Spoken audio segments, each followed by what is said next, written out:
सबैजनालाई दर्शन अनि नमस्ते। धेरै दिनपछि म हजुरहरूको माझ नयाँ रेसिपी चिकन बिरयानी लिएर आएकी छु।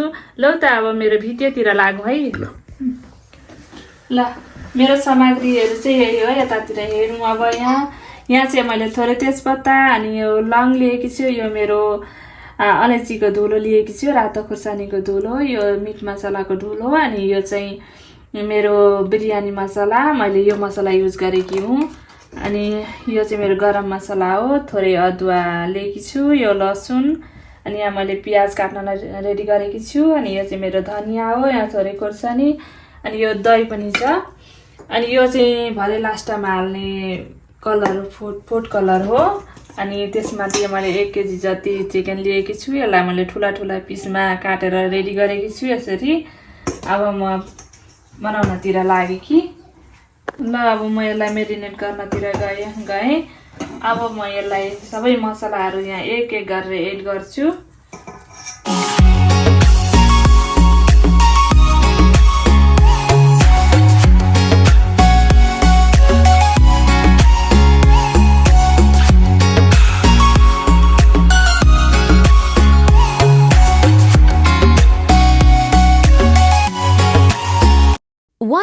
Later.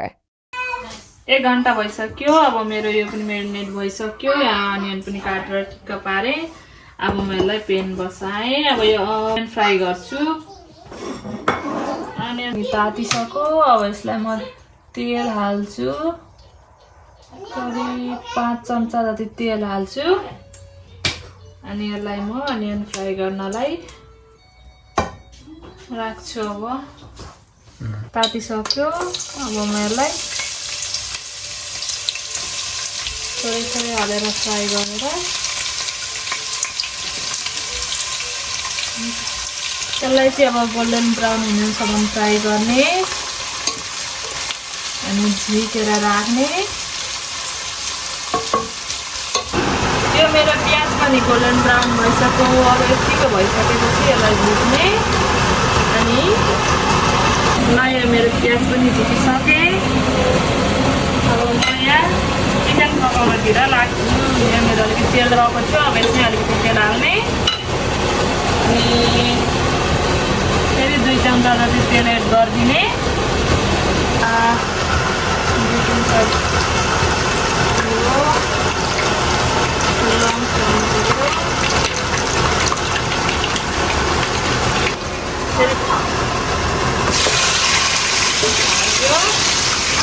अब यसलाई फर्काइ चलाउने।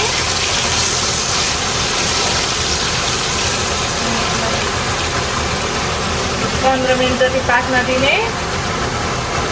त्यसपछि चामल एड गरिदिने। अब यसलाई यति भइसकेपछि यसलाई पकाउनतिर राखेर चामल उमाल्नतिर लाग्ने। यहाँ चाहिँ मैले 1 किलो चामललाई 1.5 लिटर जति पानी राखेपछि यो उमालेर अब यसमा चामल पखालेर उमाल्छ। यसमा मैले तेजपत्ता अनि लौङ बिचरा, अनि यहाँ आधी चम्चा जति मैले इलायचीको पाउडर हालेँ। मसँग इलायची नभएकाले यो पाउडर हालेँ। इलायची हुँदाखेरि इलायची हाल्दा पनि राम्रो हुन्छ। बास्नाका लागि इलायची हालेर यसलाई घोलेर थोरै तेल हालिदिने। यसलाई अब तेल हाल्ने। अनि नुन 1 चम्चा जति हालेर अब यसलाई उमाल्नतिर राख्ने। उम्लिसकेपछि यसलाई चामल हालेर उमालिदिने। यसलाई 80% यो चाहिँ 80% पाकिसकेपछि यो चामल चाहिँ 80% पाकिसकेपछि यसलाई निकालेर ड्रेन गर्ने पानी अनि त्यो चिकन माथि एड गरिदिने।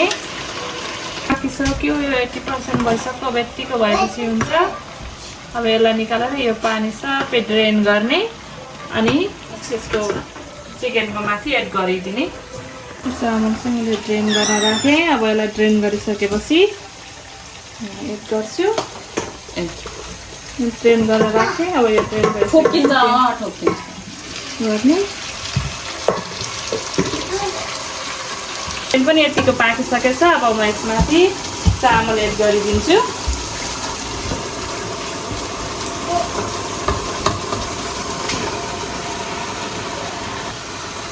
यसमा थोरै प्याज हाल्ने।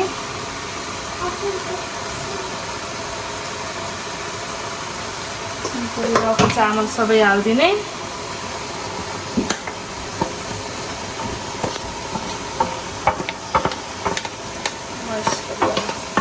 मिलाइदिने अनि त्यसको माथि फेरि प्याज हालेर छोपिदिने।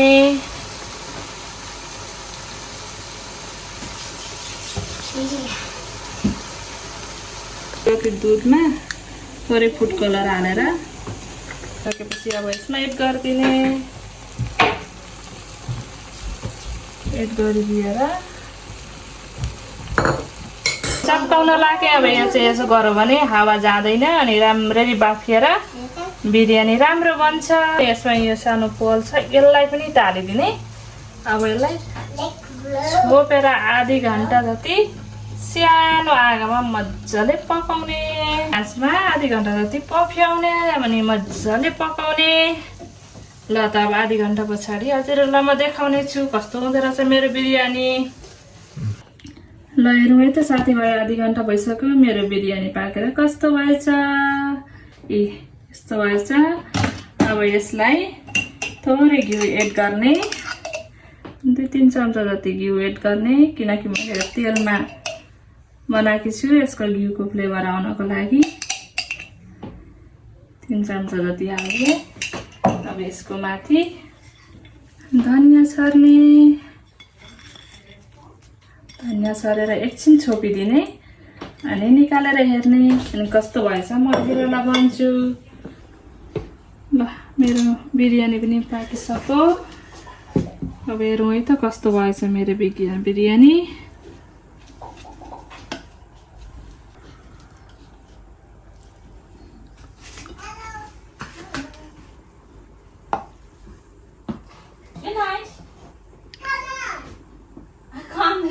यस्तो भएर पाकेछ मेरो बिरयानी।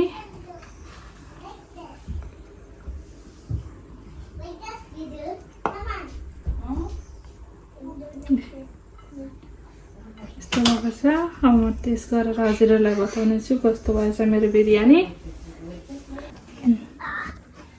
मेरो बिरयानी पाकेर रेडी भयो। अब खानातिर लागेँ। यहाँ चाहिँ मैले थोरै रायता लिएकी छु अनि सलाद। कस्तो भएछ म हजुरहरूलाई भन्नेछु। त्यसै गरी हेरौँ है।